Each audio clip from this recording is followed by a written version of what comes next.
There we go. Hi, good afternoon, everyone. Sorry, the daylight savings time screwed me up. My name is Jenelle. I'm an editor at Variety. I'm so thrilled to welcome you to this Q&A with what is already, I think, the best film of the year. At this time, please join me in welcoming the film stars Jason Isaacs, Rupert, Flynn, Andrea Riseborough, and writer-director Armando Iannucci.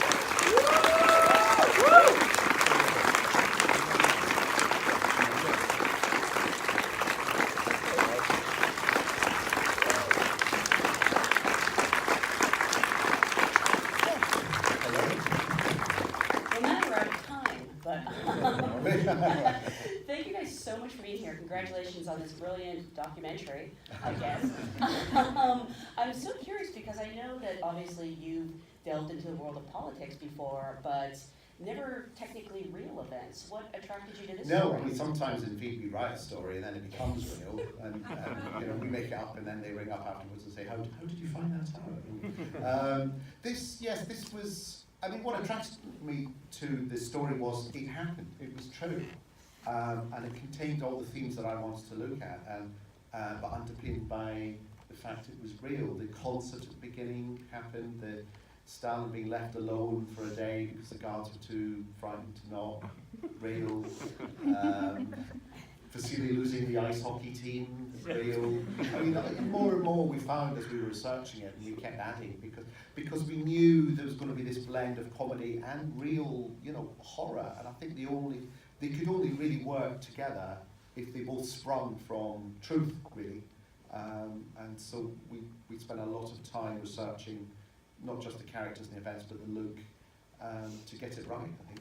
I mean, maybe a strange question, but because these things really did happen, how did you know they could be funny? Because I assume they've been presented as tragedy in well, they arrived in a very neat form in the graphic novel, French graphic novel, The Death of Stalin, upon which this is based.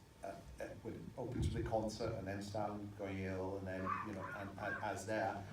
And it was just funny, but it's a strange fun. You know, I'm not saying it's a kind of demented, hysterical, crazy funny. Yeah.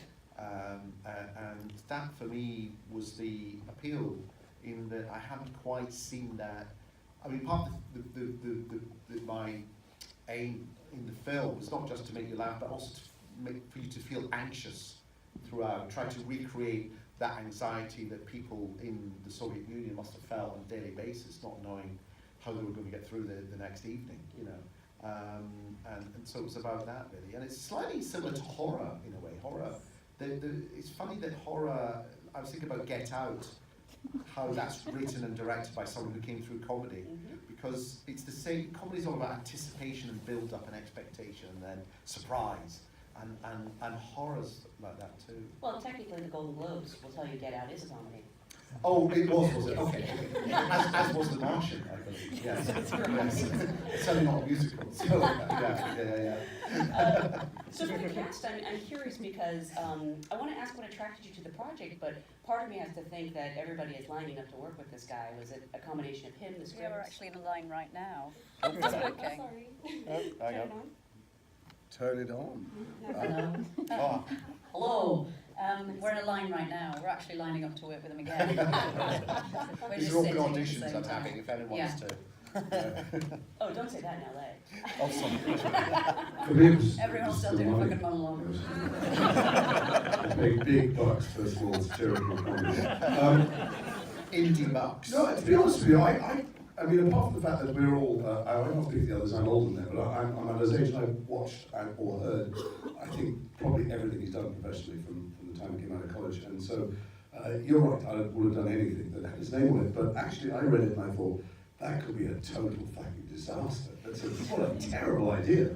But if the ship's going to go down, and there's no one I'd rather have at the helm, and look at the other people who are in it, we'll all go down in glory together, and we'll have this fond memory of the time we tried to make this ludicrous film.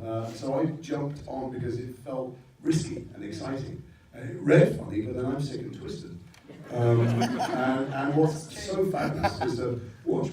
The last couple of days we've been doing Q&As all over, not America, but both coasts of America, and to be involved and to watch people laugh so much, but then think so much and ask questions, and see the reflections and parallels in American life, but also in so many other times and situations and countries around the world. It's exciting that it turned out well, but really what was most exciting, the reason I jumped on is I thought, this is a terrible idea. I'm glad you never told me that at the time. Yeah, I always try and pick films for quite spurious reasons. I always wanted to go to Russia, and when We're I not going now. yeah,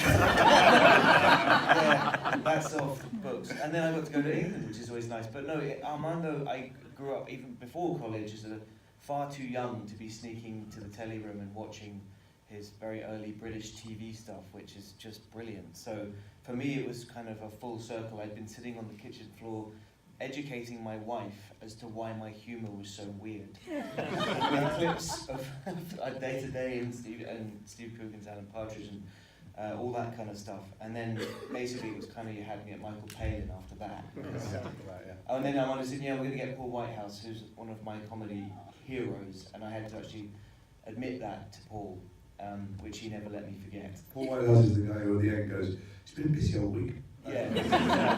Huge TV comedian, isn't he? Yeah. He's very humble. And Andrew, for you, what attracted you? It was to Armando, yeah. I mean, and when we first, I was in Miami or something, we were Skyping when we first talked. That's about right, yeah. And I remember you sent the script and he wanted to explain that Svetlana was going to be developed and we were going, we were going to work on it and everything. And it was almost like a negotiation where in my head I just kept thinking, just say you want me to, but you want me to do it, right? Just say you want me to do it. Can I say I want to do it? You want me to do it? Very polite. You know what I mean? Yes. It's very British. Do you want me to do it? Yeah. Oh, I do. And then I was doing it, which I was so pleased about. But I didn't know whether he sent me and 50 other people the script or what. But we also had a very bizarre rehearsal, the three of us, because I was in New York, Armando I think was in London, and I think you were in Miami. So we each had the Skype up with I had Andrea and Armando, and obviously they each had the other two. But I didn't know, am I supposed to look in the camera? Yeah. Where I can't see anything except the camera, or up there, or there, and it was very strange. So we were all kind of doing this, trying to read the words at the My same friend time. once had a similar situation Skyping Madonna when we were doing WE, and Madonna froze like this. For about No, that's her actual face. 4 or 5 minutes. Yeah. And my mate was like, I just didn't even feel like a teller. Oh, we got a screen grab. I was going to say, I hope that those rehearsals are extra footage on the DVDs. Oh no, we didn't. Well, I wasn't recording, but that was because I mean the rest of the cast we had in the rehearsal period, but most of you lot couldn't make it for that rehearsal period. But I do like to. It's just a way of getting into. So we're not having all these big discussions on our first day of shooting, because shooting is such a big, expensive. Shit show. Shit show, yes. And we all had individual conversations about the character, and you came up with suggestions and in enough time for us to kind of incorporate that into the script, so that when we all do the first day of each person's filming, it's not new. It's sort of that we're already up, right. I mean, I remember you talking about. You thought Vasily should have a minder at all times, so we assigned you a minder. Yeah. Was there in every scene, which led to that kind of tussle between the two of you that went on for 2 minutes. I love you for letting that go on. Just arrived in the shoot. We just thought, why don't we just let that go? I'm not going to shout, I'm just all of you lot just going. That's my It's when you coughed, I was on the floor. It's like they've seen this every day. And they just, there's things like that that just let it grow organically. While we still hit all the points in the script and all the dialogue and I actually am curious about that, because I can't imagine, I think one of the hardest things about making this movie is not laughing and ruining a take, or are you pretty immune by the time you get to set? I don't know, I think when you're sort of seriously dealing with, even though it's a comedy, when you're seriously dealing with genocide, essentially, it's not funny at all. I mean, we're playing it totally straight with as much authenticity as possible, and because you're doing that, it is heavy. Of course, there's levity because it's there's a farcical quality to everything that we were doing, but some of it's depressing. I mean, it was very sad. Well, you're inside it.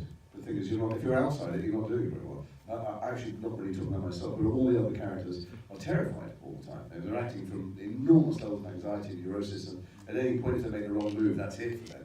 So, acting is a pretty simple job, it's just hard to do. imagine being that person in that situation as much as possible and trick your imagination. And so you're not really able to be outside in love. I do have to admit though that we did have to, in post, wipe a smile off Steve Buscemi's face. when he moves, you know, that kind of change places. No, when he does that, that's fine. It's when Jeffrey goes, what the fuck?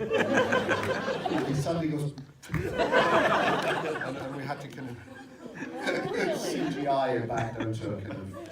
And I know you didn't have a big budget, so that probably ate half of it. That's half the film. And the other half Not the was space section. This film was meant to be 3 hours long, but I had to jump, you know, an hour and a half of it because of that. and then, yeah. Such an amateur, isn't it? And apparently the rest of the money went to Jason. Yes, that's true. Well, actually, we're doing medals. They're all solid silver and platinum. You know, the guy had more medals than I wore, but a couple of times people referred in reviews and stuff to the absurd medal selection. You know, he was as if somehow we went for the comedy costumes, but he wore a uniform with more medals than that. He just had bigger sleeves. Toned down. It's like the scene just would almost take a gun out and shoot, wouldn't he? He just, you know, and I just thought that'd be too, you know, we did that all the time. The truth was unbelievable. Yeah. I'm curious if, because so much of this kind of has to be true because it's so absurd. But was there anything like that you couldn't put in because it was just too crazy? The conductor at the beginning is an interesting story. Oh, in real life, they got through 3 conductors. So the first one knocked himself out. The second one came in pajamas, but he was drunk. So they had to get a third one in. But again, I thought, you put 3 in, no one's going to believe it. And what is it like, because you have this is a phenomenal cast, but you have so many different styles. I mean, Jeffrey Tambor obviously is known for sort of, I don't want to say sitcoms, but American comedy. Oh yeah, American TV comedy, Yeah, people who have trained at RADA, for example. How do you sort of put that all into a cohesive Well, whole? it was really just, the idea was to replicate the fact that this was a disparate group of people, not just from Russia, but from Ukraine, Georgia, you know, all across the Soviet Empire, as it were, who had nothing in common other than they had all survived and were in Stalin's inner circle, and that's what bound them together. So I didn't want it to feel that everyone had the same voice. So a variety of accents. I encouraged everyone to use their accent or a form of English accent. But also I like the fact that, you know, Simon Russell Beale, who plays Beria, is not really a film actor at all. He's Britain's kind of greatest stage actor, Shakespearean, classical trained, fantastic. We talked about Michael Palin, who has his own background, Paul Whitehouse TV comedy, and then, you know, you're a complete chameleon in everything you do. Every you know, you get under the skin of the part, and I've never seen you do comedy. I've never seen you do comedy actually. Yeah. Still No. But I just like that. Everyone had a different, and it made kind of everyone, since there were lots of big ensemble scenes, everyone was sort of learning off everyone else as well as contributing, which was very nice, I thought.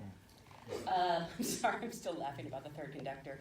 Okay. I do want to take some questions from the audience if you have one. Sure, we'll start right there.